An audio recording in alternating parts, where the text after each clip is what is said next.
Hello à tous, dans ce cours, je vais vous parler de la propriété display. Ok, donc juste pour revenir sur notre exemple, voici le HTML du cours précédent. Si je vais vider ce qu'on avait mis sur le sélecteur P. Voilà. En gros, c'est quoi display? Donc je vais vous le montrer directement avec des exemples. Okay, il faut savoir que déjà display, pour chacun des éléments, il a une valeur par défaut. Donc pour le paragraphe, en l'occurrence, le display, la valeur qu'il a, c'est bloc. Okay, je vais écrire display bloc.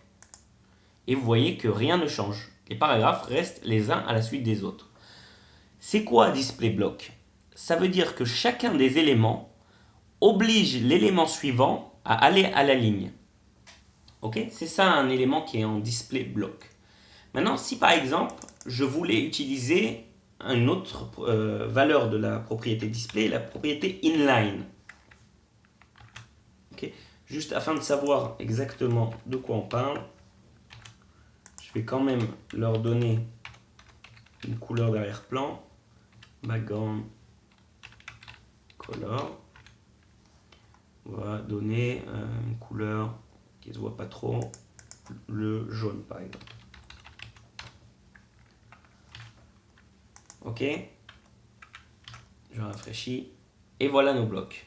Donc vous voyez bien ici, c'est encore plus mis en évidence que grâce à display block, ce qui est en fait la valeur par défaut du paragraphe, le paragraphe prend toute la largeur possible, ok, et force les autres éléments à aller à la ligne après.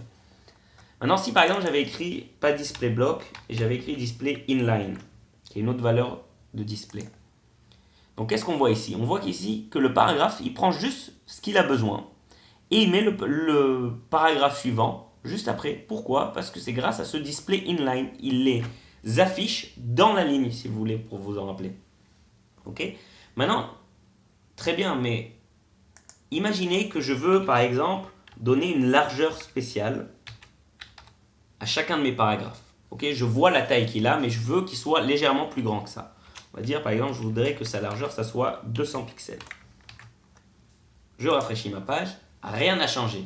Ok, donc je ne peux pas lui donner une largeur ou une hauteur avec le display inline. Par contre, si j'utilise le display inline block, je rafraîchis ma page et vous voyez que là, la largeur est passée à 200 pixels. Donc ça, je vous le dis, c'est 200 pixels.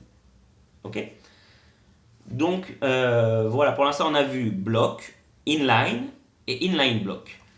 Il manque une autre que peut prendre display, c'est none.